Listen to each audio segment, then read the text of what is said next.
factor and a little more valid maybe a week or two ago. We were losing and dropping points against weaker teams. Champions League is a lot of stronger teams. We tended to play better against stronger teams, except for the last 2 weeks. That's that City game and Everton, not quite. Leicester. Yeah. So it's been a rough week there. I might want to change my opinion there. I'm home for both. Let's just leave it at that. And which would you rather, guys, for one match, only one match, like a Champions League final, a must-win game, which guy would you rather dropped into the current Liverpool lineup? And I'll add in a little caveat that I didn't put in the question I sent you guys, but who would you drop? So who would you rather, Mbappe or Haaland, and who would you take out to put into place? Ben, start with you. I'm going to go with Mbappe simply because I'm pretty sure he's still 19. I think he's been 19 since 2018, so when he won the World Cup, so he's still got that youthly, vigor to him. Is anybody in our current squad a World Cup winner? Because I don't know. They're not. Our squad? Yeah. I don't believe so. There you go. He's bringing a certain pedigree. And, I would drop out Firmino just because I'm kind of pissed at Firmino these days. So, John? I'm dropping Bobby just because it's positionally makes sense. And I'm bringing in Haaland. And the reason is that I think that he offers positionally something that Bobby hasn't. He offers height. He offers size. He's a big size. boy. He's a finisher in a way that Bobby can't seem to finish his supper, let alone a goal. I think he just would get on the end of some of those crosses that are coming through.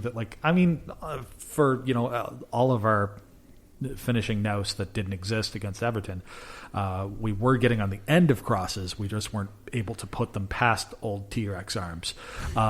So I think having a Haaland in there would be a game changer in that sort of.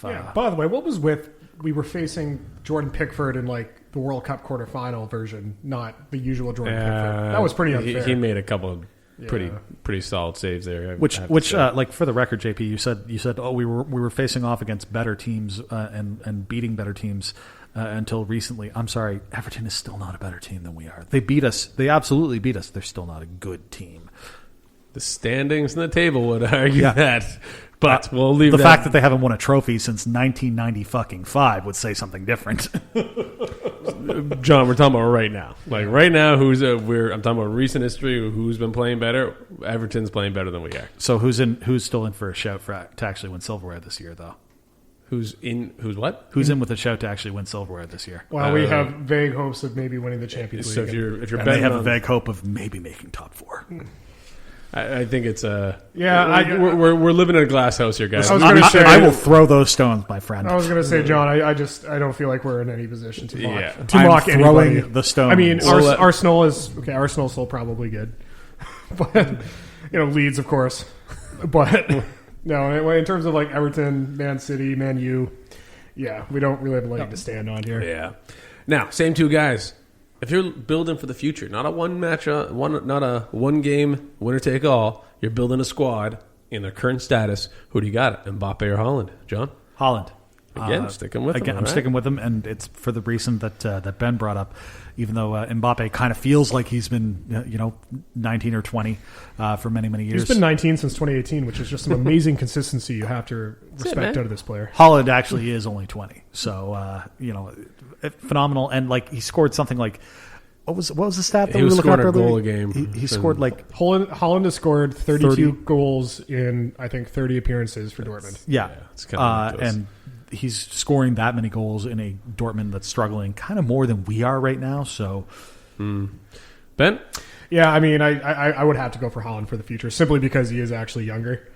In terms of like I'd take any one of them. It's really a beggars can't be choosers. Yeah, it's really beggars can't be choosers here. But I think if I were to choose one, probably Haaland. He's a little bit younger. I don't know. Maybe I kind of assume he'd play better under Klopp.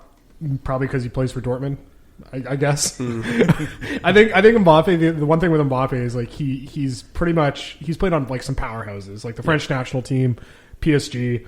Haaland, of course, played for Salzburg. Or was it Leipzig? It was Salzburg, and now with Dortmund, who are doing so terribly. So at least he's not coming in used to being perennial winners like Mbappe probably is. So maybe he'd be a little bit easier to work with. But give me either or both. Like the one thing I would say is that like we have had, generally speaking, historically, Liverpool does do better with slightly smaller forwards than they do the taller guys. Like, your Andy Carrolls, your Christian Bentekes, they don't do as well. I don't think as we should Luis compare Suarez's. any of those to Haaland. Benteke and Haaland cut from the same cloth. I'm just saying, it is a situation where if you're coming down to like getting into the minute details of like, okay, which world class forward should Liverpool do? Well, like we do tend to like a smaller front man, but either or. I think be amazing. heights should make no difference on either one. And you're right, because these are two great players. I'll be happy to have either one. I like Haaland a little more. I think he's got the.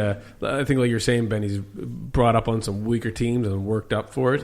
Where Mbappe has always been on powerhouse in him. I don't want to say I don't respect the Liga, but PSG is, if they don't win the Liga, that's just kind of crazy. They're in third right now. I know. Yeah. That's what I mean. It's kind of crazy, like that's the case there. All right, so I think that's going to wrap up some of the debate time, and I think we're moving into what now? This is John-pardy, and well, I mean, are we still doing this, guys? There's a puncher's chance. There's it's something of a coronation. Someday. Something of a coronation here. It very much is, and like technically speaking, Are you going to give me a guard of honor, JP? I think there's still potential for like a doping test to come in, and it'll be a default, as we so eloquently. I feel like I've been doing the opposite of brain doping here. So. So here's the situation. I don't even have the exact numbers in front of me right now, but I think, JP, you were at like minus 2,200 to Ben's positive 5,800 or something like that. Is this including or not including the first practice round that apparently is not a real round? That you complained about the entire time that we played it? Well, are No, you it's not celebrating a including preseason victory? What are you? What are you, Tottenham right now?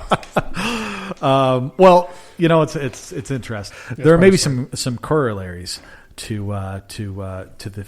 Give you guys 30 seconds to answer this question. So if you guys want to get your bets in on the category of Liverpool trophies, I'm going to bet my entire coffer at the moment. What is that? Like $1 cajillion? So we're supposed to show our bet after we answer it. Right? Whatever. Oh well, you know what? I'm calling my shot. I'm like Babe Ruth. I'm only going to bet I'm negative. pointing to the outfield right now. I'm only betting negative 2,199 of my negative 2,200. Oh, there we go. All right. Oh wait, I don't understand strategy. So, gentlemen, here's your final John-pardy question. Liverpool have won a double or a treble of competitive trophies this many times. Just for clarification, in case anybody at home is wondering, competitive trophies do not include your charity shields. They do not include your European Super Cups. The Audi Cup. FIFA Club World Cup. Club World Cup does not count. So only EFL, Carabao. It could Premier only be League, the Your Champions League League, Cup, your Europa FA League. Cup, your Champions League, your Europa League, your whatever the fourth one was that I didn't say. Okay. So how many double and trebles? Doubles and trebles of competitive trophies. So total doubles and trebles. Yes. We don't have to do separate? Okay. No. Yeah. JP, we'll go to you first. You're the defending champion and loser. Subtle digs. I'm going to go with 5. Five? Mr. You go Dulon. with 4. 4. So we have won a domestic treble of competitive trophies in 1985-1986. We won the league and FA Cups. In 81, 82, Just get to the and number, 82, John. 83. Just get to the number. Everyone's already Googled this already by the time we got to this point. It was a total of 9. JP won the final Jeopardy round, final John-pardy round, but 9 times doubles and trebles? Oh, good for us. yeah, I was about to go through them all, but you guys didn't like That it. would so. have just taken way too long. busy We got man. more important I'm a things to busy do, man here, like you know. Simpsons jokes here. Let's. Wait. So real quick, I still won though, right? You still won. You were With still $0. the final John-pardy champion. John, you took about as long time as our referee this weekend at the VAR monitor. No, I took considerably longer. I'm talking about reviewing the misdemeanors that Ben has put through for the past 3 weeks. I'm putting the protest into Stokely Park for this one. I don't know. And we know how good Liverpool gets away with overturn that. the result. Like you're David Luiz. If only. But to end on a lighter note on there, those of you who've listened to us enough probably have clued in. We tend to make a lot of good Simpsons jokes and references, and why shouldn't we? And in honor of a classic Simpsons episode that was 29 years ago, it's kind of crazy, and that was Homer at Bat. Where Homer at the Bat. At the Bat? I thought it was just Homer at Bat. No, it's a play on Casey at the Bat. Very good poem. Huh, very nice. Mighty Casey had struck out. Nonetheless, spoilers. Everybody who knows that, everybody's watched that episode can probably attest that was a classic, where a team of ringers are hired by Mr. Burns to play for the power plant's softball team. And I got thinking, what if Mr. Burns hired ringers for a soccer team instead of a softball team? And so I posed it to these boys here, and I got a team myself here, and I want to see what ringers you guys would pick for your nuclear power plant soccer team. Nuclear. It's pronounced nuclear. Now, for clarification, I didn't just want them to pick their starting 11, like the best 11 out there. Well, that's too easy at that point. I want to see what would be the best Simpsons characters. What footballers would make the best Simpsons characters in those respective positions to play in that. So I'll tell you, a number of my players wouldn't be on a FIFA World 11 team. A good amount would be, but back and forth here. So guys, Ben, start us off here, and I'll just let you throw any positions out here. We may not get to everybody, depending on time here, but give me a couple of names you got in there for your lineup. All right, well, I can start with my forwards. All right. Okay, so I got Mario Balotelli starting here. Because similar to Steve Sachs, he was accused of every crime in New York. Why always me, Balotelli? I got Jamie Vardy up there as well, because I feel like he'd get in a bar fight like Wade Bogg did over... So better question, who would win, Vardy or Barney Gumble in a fight? Pitt the Elder. Or Lord Palmerston.